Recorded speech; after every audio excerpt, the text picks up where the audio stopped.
So, is Horizon Zero Dawn feminist? I can't say for sure, but something tells me this person is going to try attaching feminism to it regardless. Hey guys, today I want to make a different type of video. It's still related to games, but I want to take a rather feminist approach. Well, hopefully it's not the feminist approach that involves claims to support your narrative, but no evidence. The game I'm talking about is Sony's upcoming RPG Horizon Zero Dawn. I've seen plenty of comments on Horizon Zero Dawn videos of people saying that they don't want to play the game because it has a female protagonist. Okay, and this is the part where you show us screenshots of those comments to back up this claim, right? Right. I want to ask you a question. What kind of difference does it make if the protagonist is a woman or a man? I would say none whatsoever, but that would be a lie.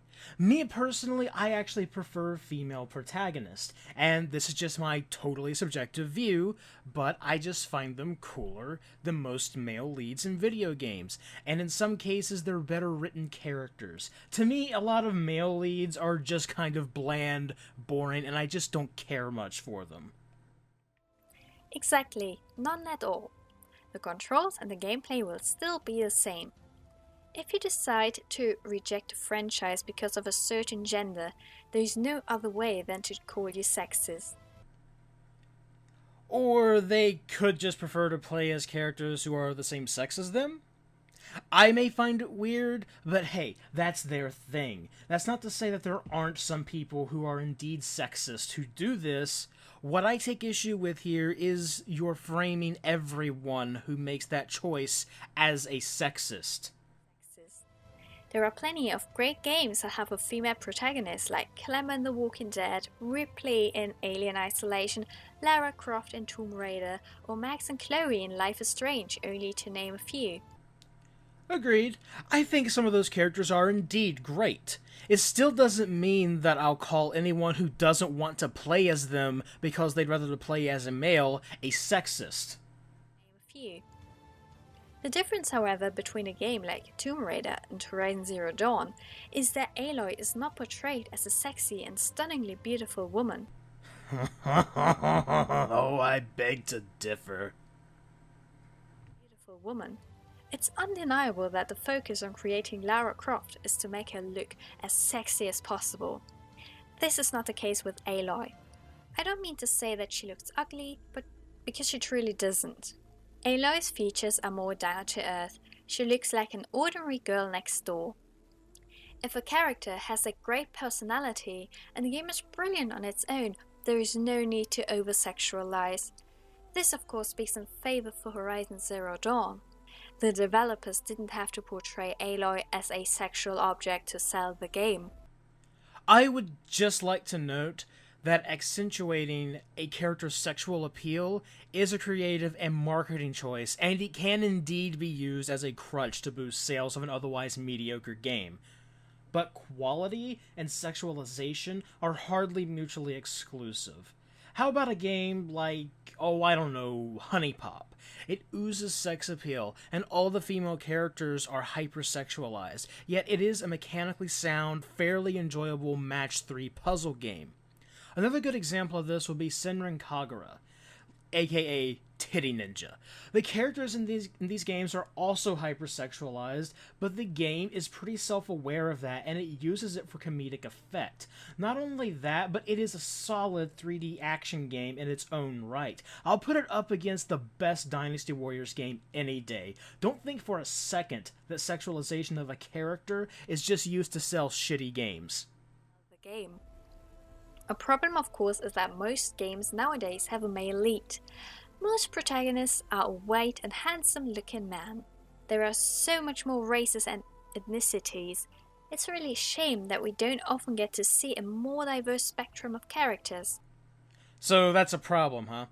What exactly is the problem with creators making what they want to sell to their consumers, so long as the consumers are still happy with the end product? I hear this shit a lot about how developers should cater to all of these different groups, and I think it's fucking asinine. They should only cater to whoever buys their games. If you want to see more groups represented in games, either support developers who are actually doing that already, or make your own games, or fuck off. Characters. Nevertheless, you shouldn't make a judgment on the game in regard to gender or race. It doesn't matter what gender the protagonist is.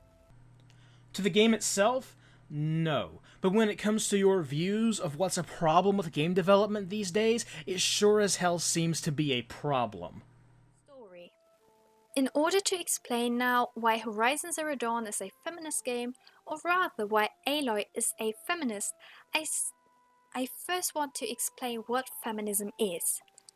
Feminist theory stands for political, economical and social equality between both sexes, men and women. Feminism doesn't support the preference of one sex over the other. Let's now work with this basic knowledge. Going by the textbook definition, yes, that is feminism. Unfortunately, that word means a lot of things to a lot of different people who identify themselves as feminists, and popular feminist stances seem to include buying into patriarchy theory, the idea of rape culture, privilege, and a lot of other ideas that don't always hold up so well to scrutiny. And you kind of have to buy into these things to be a feminist in the eyes of a lot of these feminists. That, and there are feminists who actively try to shut down, let's say, discussions of men's rights, or the opening of men's rights shelters, or they actively try to shut down dissenting opinions of their views. And then you have TERFs who like to shit on trans people. Feminism is so much more complicated than how you're actually portraying it here. Some feminists try to distance themselves from the previously mentioned elements of their movement, but no amount of screeching, but no true feminist will unstick the label that you use for yourself from them. Own your bullshit. Knowledge. If you truly believe in these values, you don't care if the protagonist is a man or a woman. Actually, you don't even have to be a feminist to feel like this. All you need is common sense. If you really only care about the gender of the protagonist, I can't imagine you care about the game at all. How lovely of you to project your values as though they are the only right and just values. Oh, and that little line, if you care about the gender of the protagonist, I doubt you care about the game at all. Yeah, funny story about that. I 100% refuse to play the Mass Effect trilogy as a male Commander Shepard. The gender of the protagonist actually does mean something to me in those games, and it comes down to a few different issues. One of the big ones being the voice acting. Then there's the visual appeal of the character. Broshep is just kind of a boring cutout. And the fact that I find so much more humor in some of Femshep's janky animations and awkward dancing than I do in Broshep's. Oh, and I've put well over 300 hours into these games. Yeah, fucking no life it. But do please tell me more about how I probably don't care that much about the actual game because the gender of the protagonist actually matters to me. When I want to buy a game, it's because the story fascinates me, the gameplay looks innovative, or the graphics look impressive. When picking a game, gender doesn't even play a role to me. Remember what I said about projecting your personal preferences and values as though they're the only right ones? Fucking hell, didn't think so.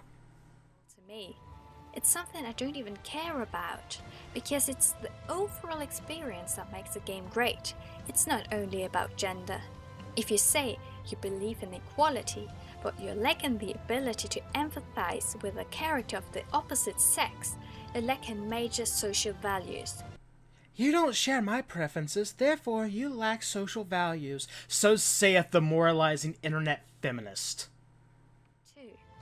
What I really like is that Gorilla wasn't discouraged by these claims. This is something you still haven't provided any evidence of, so forgive me if I just dismiss this as a bunch of word fluff that you use to make yourself feel all warm and fuzzy in your moral superiority. Claims. They worked on the game and most certainly on Aloy to make her a memorable and strong character who can be on the same level as other Sony main characters like Nathan Drake or Joel, for example. We'll have to wait for the game to actually come out before we can judge how good of a character she actually is. Don't be a fucking fangirl. Don't assume that just because you feel she's a feminist character, based on what little knowledge you currently have, that she'll be the next big Sony mascot. Only time will tell that. Well, that and sales figures. Example. Aloy is portrayed as an incredibly strong and confident character. She leads her people and encourages them to go to war to fight against the oppression of the others. Oh, no wonder you're attaching feminism to her like a fucking parasite. From all what we've seen so far, I associate her with being a heroine that isn't afraid to fight for what she believes in. She's not displayed as being weak or the one who needs to be saved. Aloy seems to be the hero the gaming industry needs. You know, that tends to be the case with video game leads, both male and female. I don't know why you're implying that it's somehow common for female leads to often just be damsels or some bullshit like that. It sounds to me like you're taking cues from hacks like Anita Sarkeesian. From this point of view, I think that Aloy is a perfect example for a feminist character. Feminism doesn't want to make women superior to men or the other way around. I don't think that Aloy will stand in the shadows of the generic male lead characters we have nowadays. She will if the game turns out to be another overhyped dud with repetitive gameplay and wooden characters. She'll fade into the background with all of the other bland video game leads who never made it big. Seriously, fangirling this hard isn't healthy for you. Nowadays. So, what do you think of Aloy? Do you like the way she's portrayed in the game? What are your thoughts? Please let me know in the comments, because I'm personally very interested in this topic. I would like to know whether you agree or disagree with me. I think it's far too early to tell right now what kind of character she'll be. You have no fucking idea if she'll be this phenomenal new heroine, or just another one-off protagonist that nobody will give a shit about in a few years.